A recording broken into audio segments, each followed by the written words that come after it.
Vamos a orar, como siempre, ¿verdad? Oramos para presentarle la clase al Señor. Padre, te bendecimos, Señor, te adoramos, te damos gracias, Señor, porque has sido fiel, Señor, y tu misericordia ha sido grande para con nosotros, Señor. Nos has alcanzado hasta este día, Padre amado. Gracias, Señor, porque en tu misericordia, Señor, has permitido, Señor, que tengamos este rato, Señor, aprendiendo de tu palabra, Padre amado. Gracias, Jesús. Gracias, Padre bueno. Gracias, Señor. Te pedimos que te glorifiques, Señor, en cada uno de nuestros corazones, Señor, y en los corazones y en la vida, Señor, de los que van a ver esta clase, Señor. Glorifícate también, Padre amado. Para tu gloria y tu honra te lo pedimos, Señor, en el nombre de Jesús. Amén. Bueno, Maritza no estuvo la semana pasada. Entonces, la semana pasada estábamos viendo la historia acerca de cómo un rey que se llamaba Balac había mandado a buscar un hechicero que se llamaba Balaam para que fuera a maldecir a Israel, ¿verdad? Porque esta gente reconocían que de la única manera que podían ellos derrotar a Israel era si la protección de Dios se alejaba de ellos, ¿verdad? En este caso la protección espiritual de Dios se alejaba de ellos. Y pues es una historia bastante peculiar. Pero el final fue que Dios no permitió, ¿verdad?, que Balaam maldijera al pueblo de Israel, ¿verdad? Porque Dios había dicho, ¿verdad?, que este pueblo era un pueblo bendito y Dios los había bendecido, a pesar de que cuando esto estaba aconteciendo allá arriba, ¿verdad?, porque dice que desde un monte intentaron maldecirlo, a pesar de eso, abajo, ¿verdad?, donde estaba el campamento israelita, los israelitas estaban rebelando en contra de Dios, ¿verdad? Y a pesar de eso, vimos la semana pasada cómo Dios los protegió, cómo Dios fue fiel al pacto, ¿verdad?, que había hecho con ellos. También vimos, ¿verdad?, de que los israelitas se habían rebelado contra el Señor, ¿verdad? Y a la larga de cuentas, ¿verdad?, vimos que, como ya les dije, no pudo este hombre Balaam maldecir a Israel. Entonces, pero sin embargo, Balaam le dio un consejo al rey Balac de cómo podían conseguir que Israel perdiera esa protección de Dios y así pudieran ellos derrotarlos en batalla, ¿verdad? Porque este rey Balac estaba muy preocupado, ¿verdad? Porque habían oído, ¿verdad?, de que Israel venía a apoderarse, a conquistar las tierras de ellos, ¿verdad? Entonces ellos de una u otra manera, que también dice la Biblia, ¿verdad?, que ellos tuvieron miedo al ver que Israel, el pueblo de Israel era mucho, ¿verdad? Pero a esas dejemos de que también, ¿verdad?, ya se había esparcido, ¿verdad?, la historia, la fama, ¿verdad?, de cómo Dios había sacado al pueblo de Israel de Egipto, ¿verdad?, con estas maravillas, con ese poder. Entonces estos reyes estaban realmente preocupados, pero no pudieron maldecir al pueblo de Israel. Entonces este hombre Balaam les dio un consejo, ¿verdad?, a Balaam a Balac, perdón, de cómo podían ellos derrotar a Israel, o cómo ellos podían hacer que Israel perdiera esa protección que tenían, ¿verdad? En Apocalipsis 2:14 hay un pasaje, hay un versículo. En este caso, este mensaje era que le estaban dando a las 7 iglesias, ¿verdad? Y este pasaje, este versículo específicamente era el mensaje que se le estaba dando a la iglesia de Pérgamo. Pero miren lo que dice, pero tengo unas pocas cosas contra ti, dice. Estaba el Señor hablándole, ¿verdad?, a esta iglesia de Pérgamo. Dice que tienes ahí a los que tienen la doctrina de Balaam, que enseñaba a Balac a poner tropiezo ante los hijos de Israel. Entonces podemos ya ver aquí, ¿verdad?, que dice, ¿verdad?, que Balaam le enseñó a Balac cómo hacer caer al pueblo, ¿verdad? Cómo hacer que el pueblo caer en pecado, ¿verdad? Para que perdieran la protección de Dios, ¿verdad? Dice, enseñaba a Balac a poner tropiezo ante los hijos de Israel, a comer de cosas sacrificadas a los ídolos y a cometer fornicación. Entonces, la historia en la que vamos a entrar ahorita parte de este consejo, ¿verdad? O sea, de ese consejo que Balaam le había dado a Balac, ¿verdad? y eso es lo que vamos a ver en la siguiente historia. Y el encabezado, eso está en Números 25, dice, Israel acude a Baal, perdón, eh, a Baal peor, así se lee. Y dice, moraba Israel en Sittim y el pueblo empezó a fornicar con las hijas de Moab, los moabitas, ¿verdad? En este caso así se llamaba el pueblo, las cuales invitaban al pueblo a los sacrificios de sus dioses y el pueblo comió y se inclinó a sus dioses. Así acudió el pueblo a Baal peor y el furor de Jehová se encendió contra Israel. Esta, ¿verdad?, es la primera referencia que nosotros tenemos en el Antiguo Testamento al supuesto dios Baal, ¿verdad? Que Baal se convertiría, ¿verdad?, en el principal competidor, ¿verdad? Pues no digamos que tiene porque Dios no tiene competencia, ¿verdad? Pero si lo ponemos en términos en cuanto a la simpatía, ¿verdad?, que el pueblo de Israel sentía por Dios, ¿verdad?, Jehová, y por este otro Dios inventado, ¿verdad?, que se llamaba Baal. Entonces los israelitas, la mayoría se desviaron a adorar a este Dios, ¿verdad?, de los cananeos, que se llamaba Baal. Dios mío, se me traba la lengua con este nombre.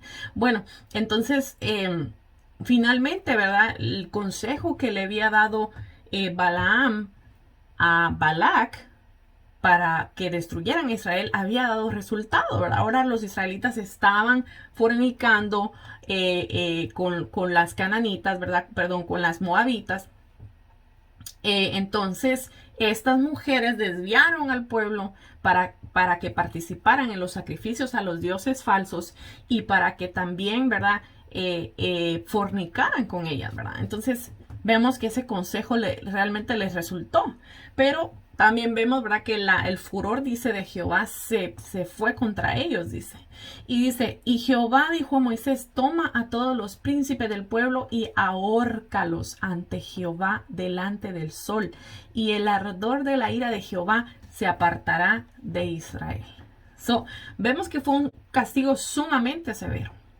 Y dice que murieron 24,000 por causa de este pecado, ¿verdad? Entonces, pero también nosotros podemos ver, ¿verdad?, que estaba en juego la santidad de la comunidad de la fe. Si la nación no permanecía santa, ¿verdad?, en este caso Israel, si Israel no permanecía santo, entonces iban a fracasar esa generación, así como fracasaron y habían muerto en el desierto la generación anterior. Acordémonos que no quisieron entrar a la tierra prometida y entonces Dios les dijo, bueno, si no quieren entrar a la tierra prometida, van a vagar en el desierto por 40 años y esa generación iba a morir en el desierto. Pero la generación que venía después, que es esta que ya estamos viendo aquí, no podía, si ellos seguían con el mismo pecado, con la misma rebeldía que sus antepasados, ¿verdad? Sus padres, por decirlo de una manera, entonces ellos tampoco iban a poder entrar a la tierra prometida. Entonces Dios le mandó a Moisés a que se vengara también, ¿verdad?, de los madianitas por lo que habían hecho, ¿verdad?, instigar al pueblo de Israel a fornicar por el consejo, ¿verdad?, de este hombre, de este hechicero Balaam. Dios mandó a Moisés a que enviara 1,000 hombres de guerra, dice, por cada tribu, que en total serían unos 12,000 hombres que fueron a pelear contra Madián. Entonces, fue en este ataque, ¿verdad?, también que mataron a Balaam, porque lo mataron, ¿verdad? Y saquearon aquel pueblo y arrebataron todos los bienes que ellos tenían, ¿verdad? Y la orden de Dios usualmente, ¿verdad?, era matar a todos para que no quedase descendientes que siguieran adorando a estos dioses paganos, ¿verdad? Y así tampoco, ¿verdad?, desobedecieran los israelitas en el futuro, ¿verdad? Porque pues siempre estaba esa tendencia a querer irse por las cosas prohibidas, ¿verdad? Entonces Dios la mayoría de veces les decía, maten a todo, mujeres, niños, animales, todo, absolutamente todo. Pero los israelitas fueron y le perdonaron la vida a las mujeres y a los niños.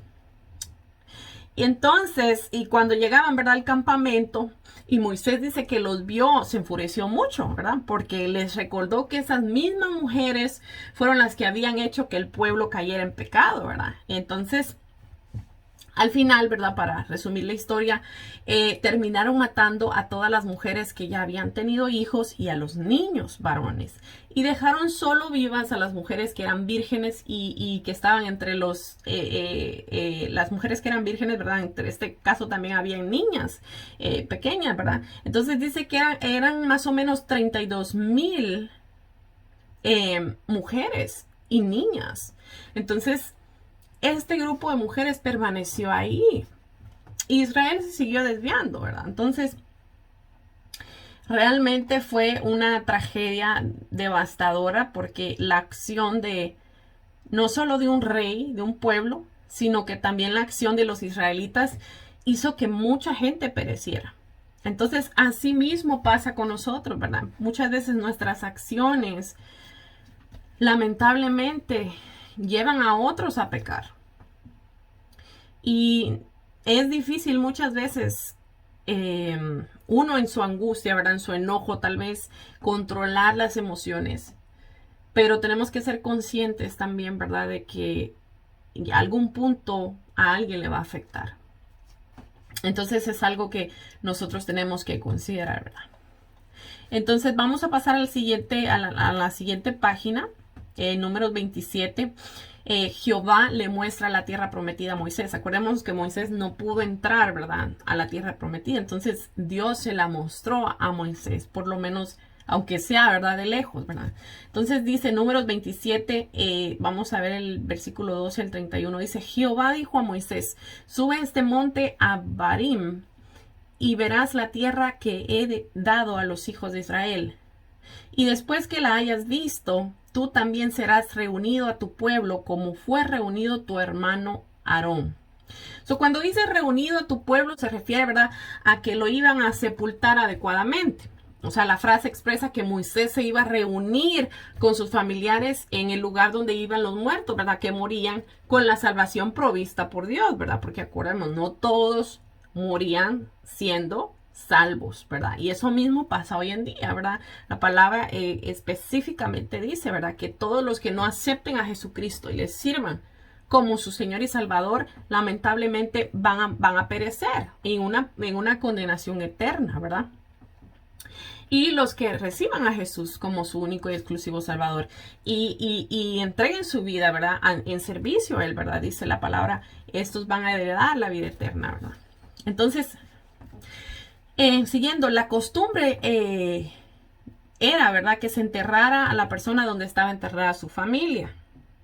Aunque en el caso de Moisés no sería así, ¿verdad? Y lo vamos a ver más enseguida qué fue lo que pasó. El verso 14 dice, pues fuisteis rebeldes a mi mandato en el desierto de Sin. Dios le estaba hablando a Moisés, ¿verdad?, que le iba a enseñar la tierra desde lejos. Dice, porque fuisteis rebeldes a mi mandato en el desierto de Sin, en la rencilla de la congregación, no santificándome en las aguas a ojos de ellos. Estas son las aguas de la rencilla de Cades en el desierto de Sin. Yo creo que se acuerdan de ese episodio, yo creo que lo vimos también, ¿verdad?, en donde Moisés... en vez de hablarle a la peña le pegó y se dio toda la gloria a él, ¿verdad? No le dio la gloria al Señor y obviamente esto a causa de la rebeldía del pueblo también hizo que Moisés pecara. Por eso les decía yo que la consecuencia de un pecado también puede arrastrar a otros a pecar. Y entonces lo vemos en el ejemplo de Moisés, ¿verdad? Finalmente Dios le mostró a Moisés la tierra prometida, pero se la mostró desde lejos, como ya les había dicho, ya que Moisés no podía entrar en ella, igual que toda aquella generación que salió de Egipto, excepto por Josué y Caleb, ¿verdad?, que eran los dos espías exploradores que fueron a explorar la tierra, y al contrario del resto, ¿verdad?, de los demás, vieron con entusiasmo la conquista de la tierra. Y por eso, ¿verdad?, Dios los premió para que pudieran ellos entrar junto con la nueva generación a la tierra prometida. Entonces, la generación que salió de Egipto no podía entrar a la tierra.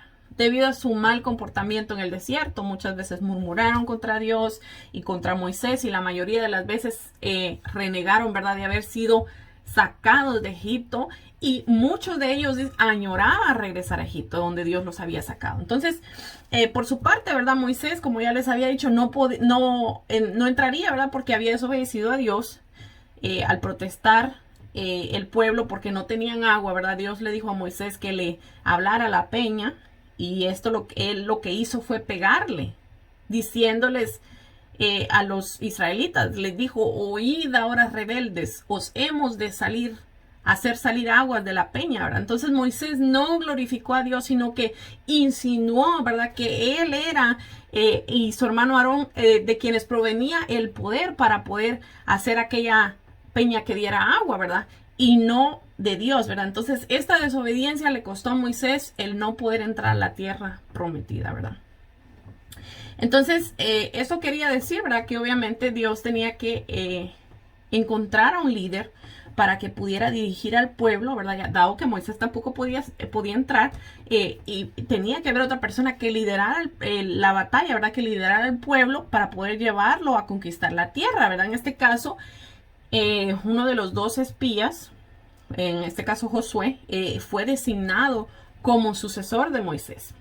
Y vamos a leerlo, dice: entonces respondió Moisés a Jehová diciendo: ponga Jehová Dios de los espíritus de toda carne un varón sobre la congregación. Moisés ya estaba, ¿verdad?, abogando a Dios de que pusiera un hombre, dice, sobre la congregación. Entonces, dice que salga de delante de ellos y que entre delante de ellos, que los saque y que los introduzca, para que la congregación de Jehová no sea como oveja sin pastor. Aquí, ¿verdad?, sabiendo que moriría, Moisés se preocupó, ¿verdad?, por el que lo iba a suceder, ¿verdad? Y le pidió a Dios que le diera al pueblo un hombre que los guiara, ¿verdad?, y que los supiera dirigir, ¿verdad? En este caso, me llama la atención que dice que Moisés estaba preocupado porque no quería que el pueblo estuviera como ovejas sin pastor. Y eso me llama la atención porque así mismo nosotros, dice la palabra: Jehová es mi pastor y nada me faltará. Entonces, así mismo nosotros no podemos estar viviendo una vida sin ser dirigida por Dios, porque vamos a tomar decisiones que no son correctas, porque vamos a desviarnos en nuestro camino, porque no vamos a tener quien nos dirija. Y aquí la palabra claramente, ¿verdad?, dice que nosotros necesitamos ser guiados por Dios, necesitamos ser guiados por su Espíritu Santo, necesitamos tener esa guianza para nosotros poder tomar decisiones, para nosotros poder conducirnos en la vida, ¿verdad? Porque si nosotros tomamos decisiones sin el consentimiento de Dios, muchas veces esas decisiones van a traer consecuencias. Entonces Dios, a sabiendas de esto, nos quiere evitar eso. Por eso dice la palabra, ¿verdad?, que es necesario que nosotros nos dejemos guiar por el Espíritu Santo. Dice: y Jehová dijo a Moisés: toma a Josué, hijo de Nun, varón en el cual hay espíritu, y pondrás tu mano sobre él, y lo pondrás delante del sacerdote Eleazar y delante de toda la congregación, y le darás el cargo en presencia de ellos. Imagínense. Y aquí estaba, ¿verdad?, Josué, el fiel siervo de Moisés, porque también él había servido, ¿verdad?, a Moisés. Él había sido el siervo de Moisés y lo había acompañado durante los 40 años viviendo cerca, ¿verdad?, del liderazgo que ejerció Moisés. Entonces no era una persona que estaba, ¿cómo decir la palabra? Una persona que estaba ajena a lo que pasaba en el liderazgo, ¿verdad? Porque Josué era una persona que estaba muy cerca de Moisés. Entonces Dios le dice a Moisés que en Josué había espíritu, confirmando, ¿verdad?, que el Espíritu de Dios estaba sobre Josué para dirigirlo, como ya les dije, durante su liderazgo, ¿verdad? Y quién mejor para el cargo, ¿verdad?, que una persona que había estado cerca de Moisés, viendo cómo Moisés actuaba, porque Moisés era un gran líder. Moisés muchas veces puso su vida delante por salvar la vida del pueblo, ¿verdad? Cuando Dios los quería quitar de la tierra, ¿verdad? Porque ellos eran rebeldes. Moisés, y incluso le ofreció Dios a Moisés que de él iban a levantar otra nación. Moisés le dijo, no haga tal cosa, Jehová, ¿verdad?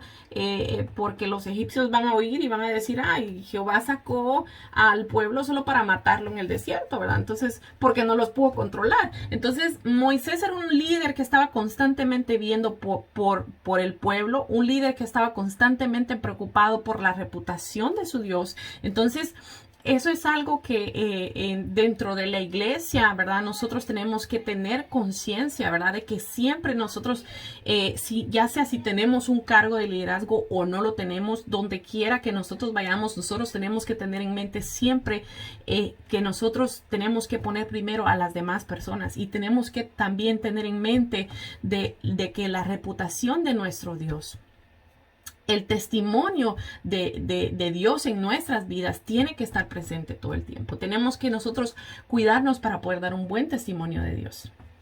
Dice, y pondrás de tu dignidad sobre él para que toda la congregación de los hijos de Israel le obedezca.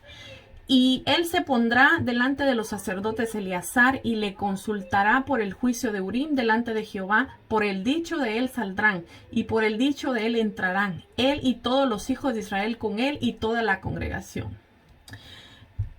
Cuando dice aquí, ¿verdad? El Urim, esto es una antigua tradición hebrea que afirma, ¿verdad?, que el sacerdote usaba el Urim y el Tumim, se llama, que eran unos instrumentos empleados para ellos poder ver la voluntad de Dios, ¿verdad? Si la respuesta de Dios era positiva, dice que se encendían las 12 luces sobrenaturales de diferentes colores, ¿verdad? Con los nombres de las 12 tribus de Israel ubicadas, dice que estaban en el pectoral de la túnica, ¿verdad? Del efod del sacerdote. Entonces vemos que Dios también, ¿verdad?, se movía dando, ¿verdad?, su respuesta al pueblo de esta manera. Entonces era necesario, ¿verdad?, que se le presentara a Josué oficialmente, ¿verdad?, como el nuevo líder para que el pueblo supiera, ¿verdad?, que fue Dios quien lo escogió, ¿verdad? Porque así como habían sido rebeldes, incluso llegaron a querer matar a Moisés varias veces, sabiendo, ¿verdad?, que Dios lo respaldaba, ¿verdad? Entonces era necesario que Josué fuera presentado oficialmente ante el pueblo, ¿verdad? Para que así el pueblo se sometiera a hacer lo que Josué, ¿verdad?, les mandara que hicieran. Y dice, y Moisés hizo como Jehová le había mandado, pues tomó a Josué y lo puso delante del sacerdote Eleazar y de toda la congregación. Y puso sobre él sus manos y le dio el cargo como Jehová había mandado por manos de Moisés. Wow, imagínense. Es una historia muy interesante, ¿verdad? Porque Josué siempre fue un hombre muy fiel en su llamado. Y vamos a ver, porque está el libro también con su nombre. Más adelante lo vamos a ver. Y yo quisiera también leerles esta misma historia, solo que en el libro de Deuteronomio, porque nos añade más detalles que son muy importantes para nosotros conocer. Esto está en Deuteronomios 31, 1 al 8. Se las voy a leer. Dice, fue Moisés y habló estas palabras a todo Israel. Y les dijo, aquí estamos viendo ya, ¿verdad?, cómo ya él se estaba preparando, ¿verdad?, para introducir a Josué. Dice, y les dijo, este día soy de edad de 120 años. No puedo más salir ni entrar. Además de esto, Jehová me ha dicho, no pasarás este Jordán. Sabemos que ya ellos estaban ahí enfrente, ¿verdad? Enfrente, ya cruzando el río, estaba la tierra que Dios les había prometido heredar, ¿verdad? Y dice, Jehová tu Dios, Él pasa delante de ti.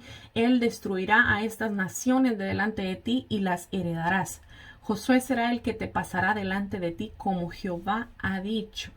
Y hará Jehová con ellos como hizo con Sehón y con Og, reyes de los amorreos, y con su tierra a quien destruyó. Y los entregará Jehová delante de vosotros, y haréis con ellos conforme a todo lo que Él os mande. Esforzaos y cobrad ánimo, no temáis ni tengáis miedo de ellos, porque Jehová tu Dios es el que va contigo, no te dejará ni te desamparará. Y Y llamó Moisés a Josué y le dijo en presencia de todo Israel: esfuérzate y anímate, porque tú entrarás con este pueblo a la tierra que juró Jehová a sus padres que les daría, y tú se las harás heredar. Y Jehová va delante de ti, él estará contigo, no te dejará ni te desamparará, no temas ni te intimides. Sabemos que Moisés, ¿verdad?, hizo lo que Dios le había dicho que hiciera, ¿verdad? Que en presencia del pueblo entero, ¿verdad?, nombrar a Josué, ¿verdad?, como su sucesor, ¿verdad? Y eso fue exactamente lo que hizo, ¿verdad? También había, ¿verdad?, otro mandato para los israelitas para cuando ellos entraran en la tierra de Canaán. En Deuteronomio 7, 2 al 5 dice: y Jehová tu Dios las haya entregado delante de ti. Están hablando de las naciones, de las tierras, ¿verdad? Y las haya derrotado, las destruirás del todo, no harás con ellas alianza, ni tendrás en ellas misericordia. Sabemos que Dios les había mandado, ¿verdad?, que cuando ellos entraran a conquistar, que no hicieran alianza con esos pueblos bajo ninguna circunstancia. Y que no tuvieran misericordia de ellos, ¿verdad? Porque Dios sabía que si ellos tenían alianza con estas naciones, iba a pasar, ¿verdad?, lo que ya les había pasado. Se iban a dar sus mujeres, ¿verdad? Los iban a desviar a adorar a otros dioses, ¿verdad? Y prácticamente eso fue lo que pasó. Dice: y no emparentarás, dice, con ellas. No darás tu hija a su hijo, ni tomarás a su hija para tu hijo. Imagínense. Porque desviará a tu hijo en pos de mí, y servirán a dioses ajenos, y el furor de Jehová se encenderá sobre vosotros y te destruirá pronto. Mas así habéis de hacer con ellos: sus altares destruiréis, y quebraréis sus estatuas, y destruiréis sus imágenes de acera, y quemaréis sus esculturas en fuego.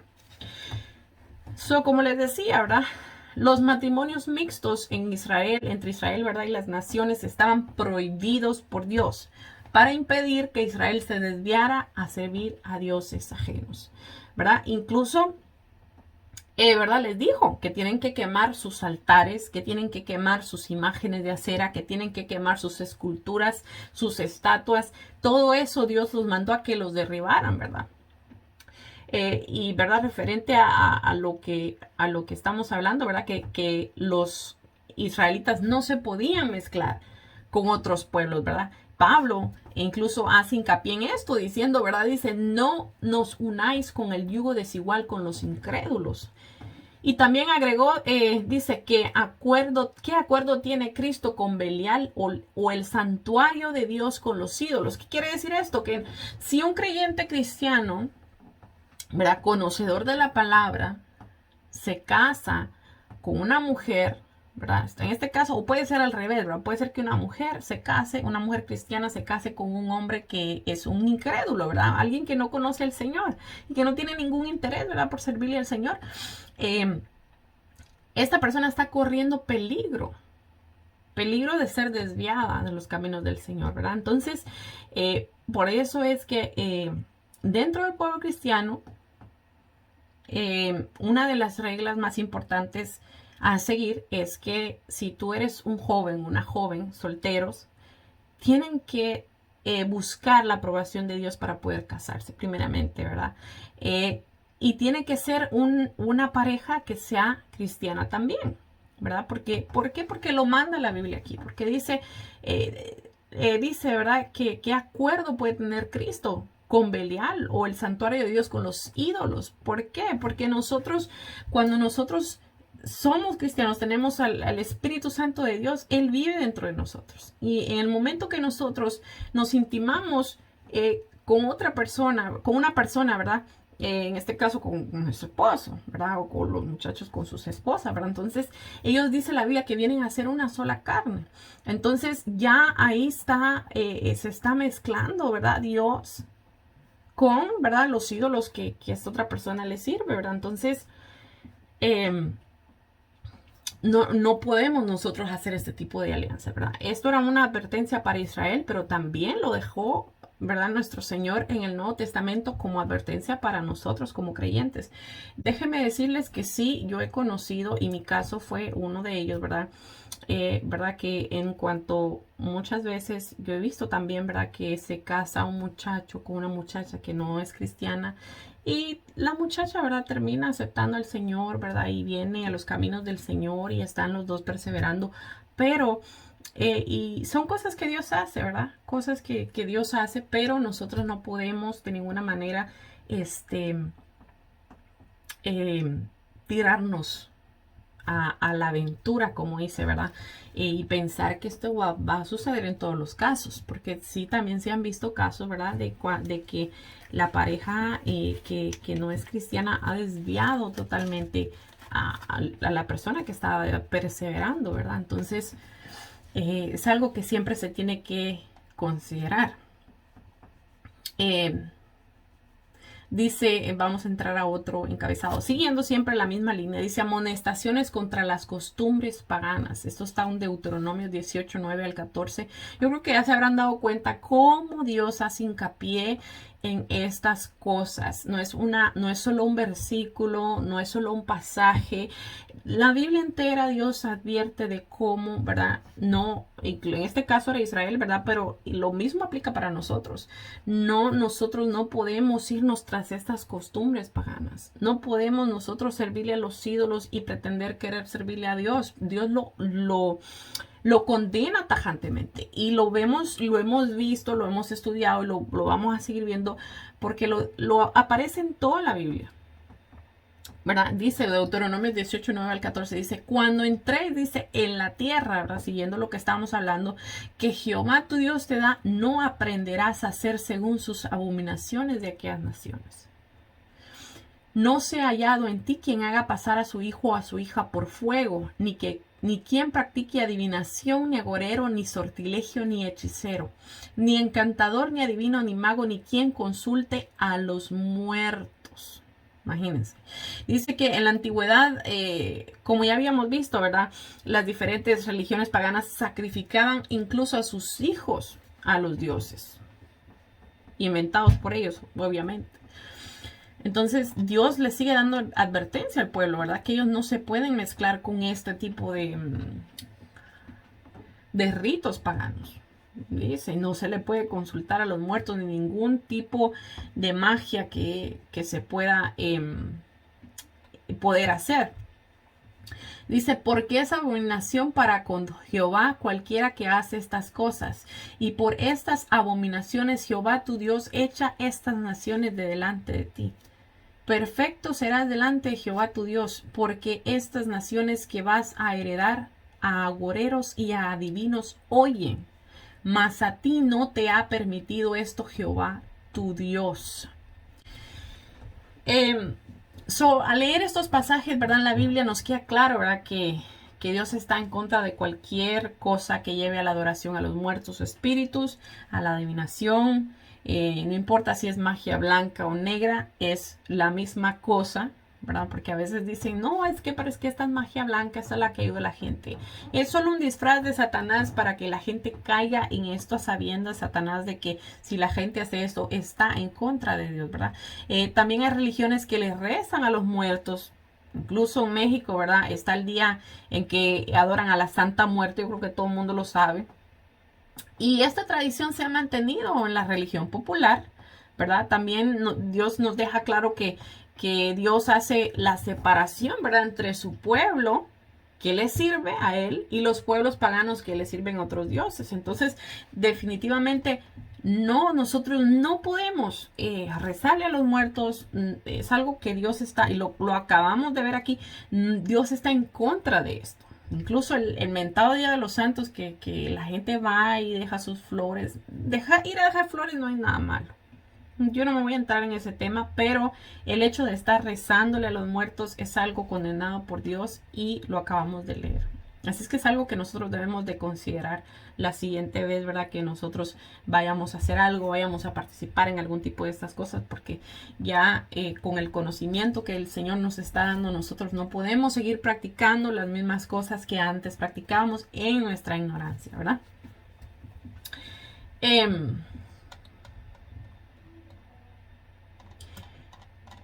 Mm, ok, sí. Bueno, vamos a ver ahora la muerte y la sepultura de Moisés. Finalmente Moisés murió, ¿verdad? Vamos a leer esto en Deuteronomio 34. Y dice, subió Moisés de los campos de Moab al monte Nebo, a la cumbre del Pisga, que está enfrente de Jericó, y le mostró Jehová toda la tierra de Galaán hasta Dan, todo Neftalí, la tierra de Efraín y de Manases, y de toda la tierra de Judá hasta el mar occidental, el Nahueb y la llanura, la vaga de Jericó, ciudad de las palmeras, hasta Zoar. Y le dijo Jehová, esta es la tierra que juré a Abraham, a Isaac y a Jacob, diciendo, tu descendencia la daré, a tu descendencia la daré.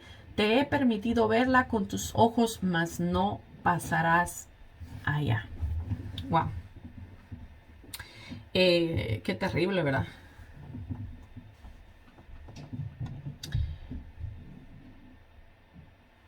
Ya vimos, ¿verdad? Por qué Moisés no pudo entrar a la tierra. No glorificó a Dios y le costó no poder entrar a la tierra prometida. Dice, y murió ahí Moisés, siervo de Jehová, en la tierra de Moab, conforme al dicho de Jehová.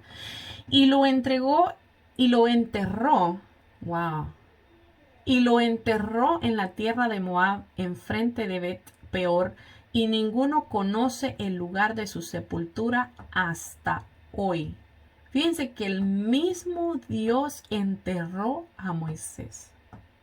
Y nadie, dice aquí la Biblia, ninguno conoce el lugar de su sepultura hasta hoy. Imagínense, porque si Dios llega, si la gente llegara a saber dónde está Moisés enterrado, eso sería que le hubieran levantado una gran estatua a Moisés y la gente le hubiera hecho una iglesia y le irían a adorar allá a Moisés. Como la gente lo hace, ¿verdad? Porque así lo han hecho. Y lo podemos ver, ¿verdad? En Israel incluso van hasta besar la tumba supuestamente donde murió Jesús. Jesús no se quedó ahí. Jesús está vivo. Él está a la derecha de Dios Padre, dice la palabra. Entonces, ¿por qué voy a ir yo a adorar a un lugar, a besar, incluso hasta besar la tierra, cuando yo sé que Jesús no está ahí, que mi Dios vive, que mi Redentor está vivo, ¿verdad? Entonces, yo imagino también que esto fue un tipo de Dios no permitir que la gente supiera dónde estaba enterrado Moisés. Dice, era Moisés de edad de 120 años cuando murió, sus ojos nunca se oscurecieron ni perdió su vigor. Quiere decir que él nunca perdió la vista, ¿verdad? Y dice, y lloraron los hijos de Israel a Moisés en los campos de Moab 30 días. Y así se cumplieron los días de lloro y de luto de Moisés. Y Josué, hijo de Nun, fue lleno del espíritu de sabiduría, porque Moisés había puesto sus manos sobre él. Y los hijos de Israel le obedecieron e hicieron como Jehová mandó a Moisés. Y nunca más se levantó profeta en Israel como Moisés, a quien haya conocido Jehová cara a cara. Nadie como él en todas las señales y prodigios que Jehová le envió a hacer en la tierra de Egipto, a Faraón y a todos sus siervos y en toda su tierra. Y en el gran poder y en los hechos grandiosos terribles que Moisés hizo a la vista de todo Israel. Aunque en aquella ocasión, ¿verdad? Moisés no entró a la tierra prometida, muchos años más tarde, algunos eruditos dicen, ¿verdad? Y interpretan este pasaje como que Moisés entró a la tierra, ¿verdad? Cuando se le apareció en el monte de la transfiguración y habló con Jesús, ¿verdad? Y nosotros que estamos leyendo el devocional, pues yo me imagino que se acordarán de ese episodio y lo vamos a refrescar. Está Mateo 17. Vamos a ver el capítulo 1 al 10. Dice, 6 días después Jesús tomó a Pedro y a Jacobo y a Juan su hermano y los llevó aparte a un monte alto y se transfiguró delante de ellos y resplandeció su rostro como el sol y sus vestidos se hicieron blancos como la luz. Cuando Moisés bajó, de verdad, de haber estado 40 días con Dios, su rostro dice que brillaba, ¿verdad? Por lo cual se tuvo que cubrir con un velo, ¿verdad? Así lo dice la Biblia. Pero aquí vemos que también Jesús le pasó lo mismo, pero más gloriosamente, ¿verdad? Porque no solo resplandeció su rostro, sino toda su vestidura, ¿verdad? Y dice, y aquí les aparecieron Moisés y Elías hablando con él. Ya aquí ellos estaban en Israel, ¿verdad? En la tierra, ya que Dios les había prometido, ellos estaban viviendo ahí, ¿verdad? Los discípulos y la nación de Israel ya estaban establecidos ahí, ¿verdad? Cuando este episodio pasó. Dice que Jesús llevó a sus discípulos aparte y se les apareció Moisés y Elías hablando con Jesús. Entonces Pedro dijo: Jesús, Señor, bueno es para nosotros que estemos aquí. Si quieres, hagamos aquí 3 enramadas, una para ti, otra para Moisés y otra para Elías. Sabemos que algunos, ¿verdad? Y como les decía, algunos eruditos interpretan esto como que finalmente Moisés pudo entrar a la tierra prometida, ¿verdad? No me voy a meter yo en ese tema de discusión, pero me pareció interesante mencionarlo. Así que yo creo que nos vamos a quedar hasta aquí por la clase, porque ya de aquí entramos al libro de Josué, ¿verdad? Terminamos el libro de Números. Y creo que sí, terminamos el libro de Números. Yo tengo una pregunta. Ajá, dime.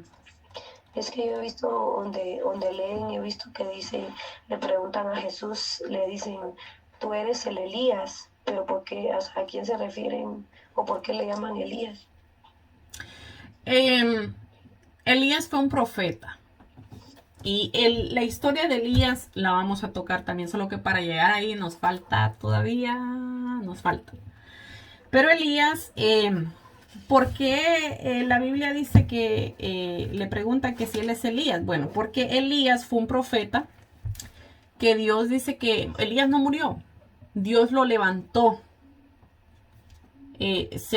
Así como, bueno, es que no vimos esa historia tampoco, pero dice que Dios lo levantó, o sea, no murió, sino que lo arrebató al cielo.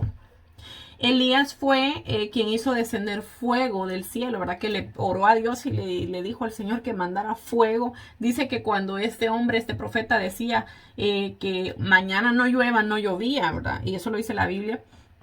Entonces, un profeta con mucho poder. Entonces, se decía, ¿verdad? Que antes de que viniera el Mesías, era necesario que viniera el profeta Elías, ¿verdad? Entonces, pero no es que literalmente iba a venir él, sino que el espíritu de poder que estaba en Elías iba a manifestar en un profeta, y este profeta fue el Juan el Bautista. Él fue el Elías, incluso, y eso lo dijo Jesús, ¿verdad? Elías ya vino. Y ustedes no le reconocieron, les dijo a los fariseos, ¿verdad? Entonces, No sí. había entendido esa parte. Ajá, sí. Entonces, Elías es un profeta muy, muy respetado en cuanto a posición, por decirlo así, dentro de Israel. Por eso es que incluso cuando Jesús estaba hablando con Dios, ¿verdad? Que le dijo, Elí, Elí, lama sabactani, creo que le dijo. Entonces, incluso ellos dijeron, ay, mira, está llamando a Elías para que lo venga a salvar, ¿verdad? Pero Jesús no estaba diciendo nada de eso. Entonces, ellos siempre estaban esperando que antes de que viniera el Mesías, viniera el profeta Elías, ¿verdad? Como ya les expliqué, que mismo Jesús dijo, él ya vino y no le conocieron, ¿verdad? Refiriéndose a Juan el Bautista. Entonces, pero sí, vamos a entrar, son historias muy interesantes, las vamos a ver, pero todavía nos falta un poquito para llegar ahí. Y yo creo que, no estoy segura si nosotros yo creo que ya tocamos el libro de Deuteronomios, pero, porque sí, eso era lo que estábamos viendo, ¿verdad? Prácticamente lo que decía en el libro de Deuteronomios es lo mismo, ¿verdad? Reafirmando lo mismo que vimos en el libro de Números, ¿verdad? Son las mismas historias, por eso no vamos a tocar, sino que tocamos más bien pedacitos, ¿verdad? De lo que iba con juego a la historia que estamos leyendo, porque es la misma, solo que añaden algunos más detalles. Entonces, la semana que viene, si Dios permite, vamos a entrar ya de lleno al libro de Josué, que es ahí donde nosotros vamos a poder ver, ¿verdad?, cómo finalmente Israel pudo entrar a la tierra prometida, cómo, ¿verdad?, Josué los lideró las batallas. Vamos a poder ver también los desaciertos, ¿cómo se dice?, garrafales, ¿verdad?, que tuvo Israel, porque realmente hicieron cosas que Dios también no les había mandado a hacer, como ya vimos las advertencias que Dios les dio. Todo eso lo vamos a ver la semana que viene. ¿Alguna otra pregunta? ¿no? No, yo no lo tenía esa duda. Bueno, entonces vamos a orar. Padre, te bendecimos, Señor, te damos gracias, Padre amado, porque hemos podido, Señor, estudiar tu palabra, Señor, hemos podido, Señor, aprender más de ti, Señor, hemos podido, Señor, compartir un tiempo juntos, Señor. Gracias, Padre amado. Gracias, Señor, porque hasta aquí nos has ayudado, Señor. Tu gracia y tu misericordia, Señor, han estado presentes en nuestras vidas, Señor. Gracias, Padre amado. Yo te pido, Señor, que por favor, Señor, que tu palabra, Señor, pueda quedarse dentro de nuestro corazón, Señor, que pueda dar frutos, Señor, que nosotros podamos, Señor, vivir una vida conforme a lo que tu palabra dice, Señor. Padre, que ya no estemos cómodos, Señor, haciendo las cosas que antes hacíamos, Señor, sino que ahora tu palabra venga a nuestro corazón, Señor, y nos redarguya, Padre Santo, para que nosotros podamos, Señor, ser, Señor, ir siendo, Señor, perfeccionados, Señor, a través de tu palabra, como tú lo dijiste, Padre amado, para tu gloria y tu honra, Señor. Glorifícate, Señor, en cada una de nuestras vidas, Señor. En el nombre poderoso de Jesús te lo pedimos, Padre amado. Amén. Bueno, que Dios les bendiga, que Dios les guarde y si Dios permite nos vemos la semana que viene. Adiós.